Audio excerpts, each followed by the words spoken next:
Hey, we'd like to welcome everybody back. This is the post-match interview brought to you by Fairway Meat and Grocery. I'm Kevin Cochran. This is Cole Spree. We're here in the Fairway Meat and Grocery broadcast booth. Cole, I got to say a little bit. There was a coach's show last night, I believe. I was too busy officiating some other wrestling, but Coach Foss was there. And I don't know what you was doing, but you couldn't make it. So he felt like he needed to be on this post-match interview. So I got him right here, and this is the Foss that we're going to get in tonight's interview. So he can't say much, but if we had to wrap up tonight's two dominating performances, which you only had 4 matches in the girls, 48-0. The men actually won, I believe it was 50-6. But you never lost a match. No. Never lost a match. So talk about the women first, and maybe even first most, what did it mean to you to have Megan Black here bringing the Iowa Army National Guard and the way that they represented with the singlets, the tunnel, the mat? I thought it was an outstanding, cool event, maybe a little true to my heart. I got my father-in-law, who's a former Army guy. I got a son-in-law that's in the Army currently, and it meant a lot to me. I thought it was cool. And just what did you think the student-athletes thought of tonight's event, having the Iowa Army National Guard here? Yeah, I think anytime you can add a spin to it, and just add a little bit more flavor to the event, and then especially to pay tribute to, our veterans and our current members of the militaries, different forces and stuff like that. I think it's really cool. I thought it was really cool that, Megan reached out to us about it, and then all the stuff that they could incorporate, the tunnel, the singlets, the mat, it really made things, pop. And I think even Iowa Lakes, when they saw the singlets on some of the girls and the guys and then saw the mat and all that, thought it was really, really cool too. So, no, definitely a cool event, and definitely great to have Megan, bring that here, and, something I hope that we can do, continue to do in the future. Well, you got 2 Ottumwa Job Corps Warrior wins tonight.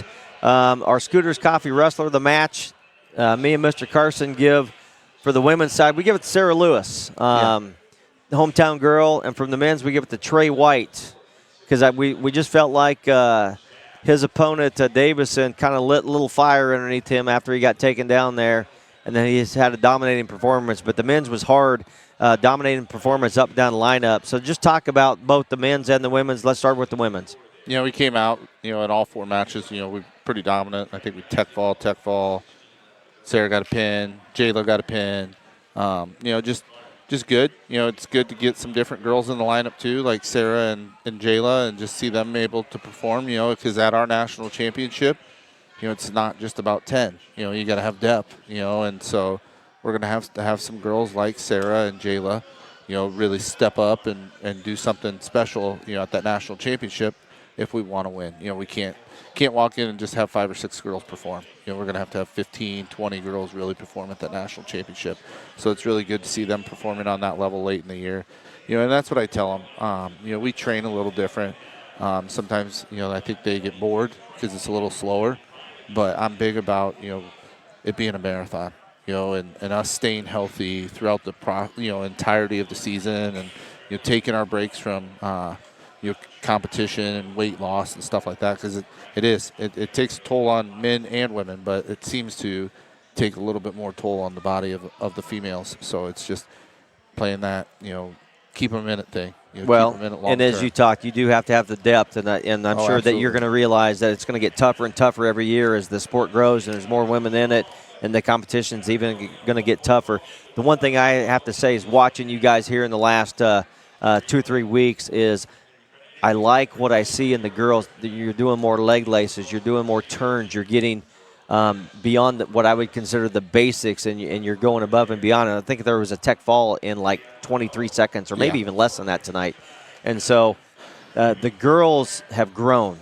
And they're young, and, a lot of the girls we get, outside of the couple girls we get from Puerto Rico, have wrestled very few, if any, freestyle in their entire life. So it just takes time. It takes time for them to learn what we're trying to teach them, and then it takes time for them to have the confidence to execute what we're teaching them.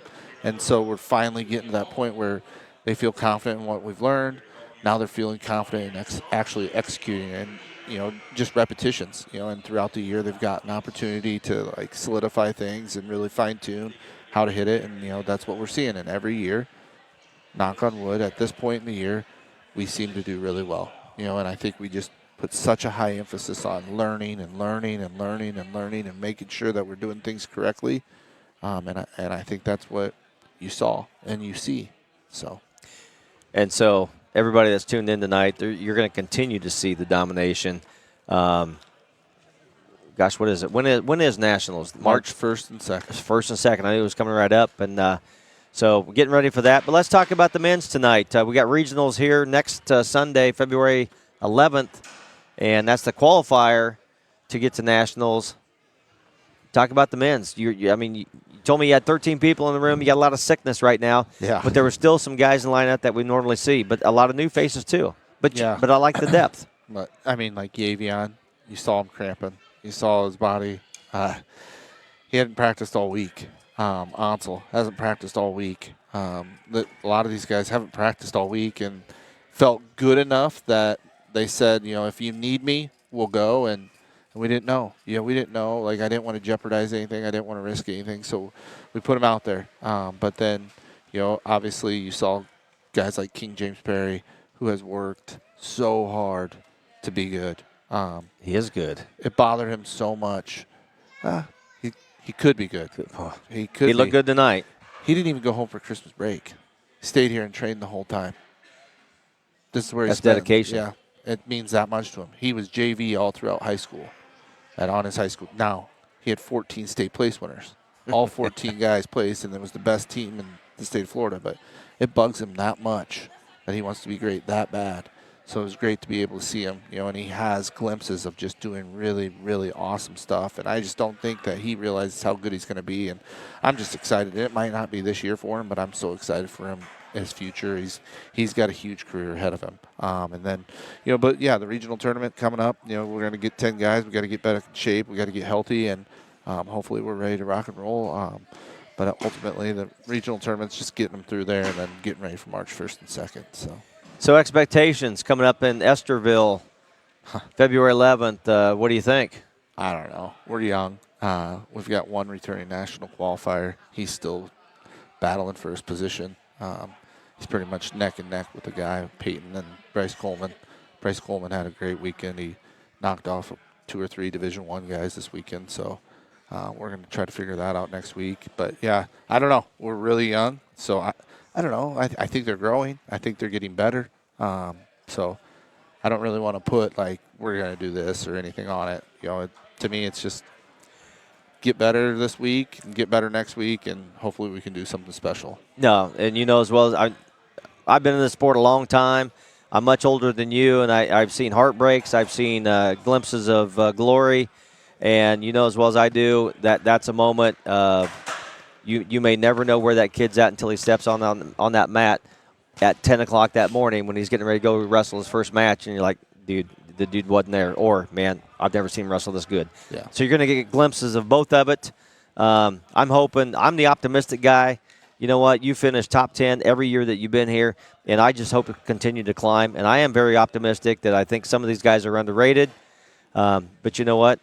Everybody on the other side is thinking their kid's underrated too. Yeah. And it's who's going to perform, who's going to be mentally tough, who's going to be ready to roll when it comes down to being in Council Bluffs in March.